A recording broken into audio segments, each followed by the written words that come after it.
आज आपण बनवणार आहोत मस्त अशी चमचमीत मसालेदार आलू आणि मटरची सब्जी। त्याआधी तुम्ही माझ्या चॅनलवर नवीन असाल तर माझ्या चॅनलला सबस्क्राईब करा। इकडे मी 2 कांदे घेतलेले आहेत आणि 3 बटाटो घेतलेले आहेत। बटाटो एकदम बारीक आहे त्यामुळे मी 2 ते 3 घेतलेले आहेत। तुमच्याकडे मोठा असेल तर तुम्ही एकच घेऊ शकता आणि ह्याला एकदम मोठ्या आकारात काटायचं आहे। जास्त पण मोठा ठेवू नका, मग काय होतं की मटर एका साईडला आलू एका साईडला होतं। त्यामुळे मी मोठाच काटून घेतलेला आहे आणि ह्याला मी उकळत्या पाण्यात 1 ते 2 मिनिट बॉईल करून घेणार आहे। 50 to 60% आपला आलू शिजलेला पाहिजे। जास्त पण शिजवू नका आणि जास्त पण कच्चा ठेवू नका, मटर काय होते लगेच शिजते। आणि इकडं कांदा टोमॅटो पण मी चिरून घेतलेला आहे आणि हिरवीगार तुम्ही मटर बघू शकता, थंडीमुळे मार्केटमध्ये खूप छान मटर आलेली आहे। आणि इकडे मी तेल घेतलेलं आहे कढाईमध्ये। तेलात मी जिरं मोहरी आणि कढीपत्ता टाकलेला आहे। ह्याला पण 1 ते 2 मिनिट चांगलं परतल्यानंतर ह्याच्यामध्ये मी कांदा टाकलेला आहे आणि कांदा पण तुम्ही जास्त बारीक चिरत बसू नका, थोडासा लांबता थोडासा मोठा चिरा, त्याने टेस्ट खूप छान येते। आणि तुमचं कालवण मिळून येत नसेल हे होत नसेल तर ही व्हिडिओ तुम्ही पूर्ण बघा, त्यामुळे तुमचा व्हिडिओ पूर्ण छान होईल तुमची पण भाजी।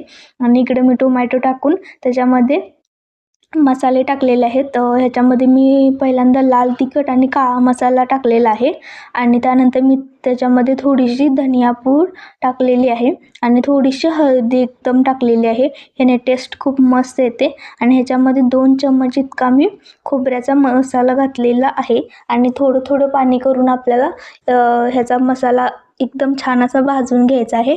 आणि मसाला भाजला की त्याच्यामध्ये मी आपली मटर टाकलेली आहे आणि मटर पण 1 ते 2 मिनिट परतल्यानंतर थोडंसं मी त्याच्यामध्ये पाणी टाकलेलं आहे आणि पाणी टाकून झालं की त्याच्यामध्ये मी जो आपला आलू होता तो पण टाकलेला आहे आणि तुम्ही बघू शकता एकदम मस्त अशी भाजी दिसत आहे। आणि तुमची जर भाजी व्यवस्थित असं त्याला बाइंडिंग येत नसेल तर ह्याच्यामध्ये काय करा, मी तुम्हाला पुढे सांगणारच आहे आणि ती टिप तुम्ही नक्की फॉलो करा, त्याने तुमच्या भाजीला एकदम छान असं बाइंडिंग येऊन जाईल। थोडासा मी आलू ठेवलेला आहे, त्याला हाताने किंवा मॅशरने मॅश करून थोडंसं पाणी टाकून तुम्ही ती स्लरी आहे ना ती टाका, त्याने इतकं छान बाइंडिंग येतं ना आपल्या भाजीला, खूप ती पण पातळ असू द्या एकदम छान बाइंडिंग येऊन जातं। त्यामुळे ही ट्रिक तुम्ही नक्की एकदा यूज करून बघा, एकदम तुमची छान होऊन जाईल भाजी। आणि हे आपण ह्याच्यामध्ये टाकून 2 ते 3 मिनिट चांगले ह्याचे झाकण टाकून वगैरे चांगली भाजी आपली शिजवायची आहे। आणि त्यानंतर मी ह्याच्यामध्ये चवीपुरतं नमक टाकलेलं आहे आणि आपण जेव्हा आलू बॉईल केला होता तेव्हा पण मी थोडंसं नमक टाकलं होतं आणि तुम्ही बघू शकता एकदम घट्ट अशी भाजी झालेली आहे। मी त्याच्यामध्ये फक्त 2 चम्मच इतका खोबऱ्याचा कूट टाकलेला आहे, तरी तुम्हाला असं वाटणार पण नाही आहे की मी ह्याच्यामध्ये किती मसाला टाकला आहे। आणि आपली भाजी रेडी झालेली आहे। आणि तुम्हाला व्हिडिओ कसा वाटला मला नक्की सांगा। थँक्यू।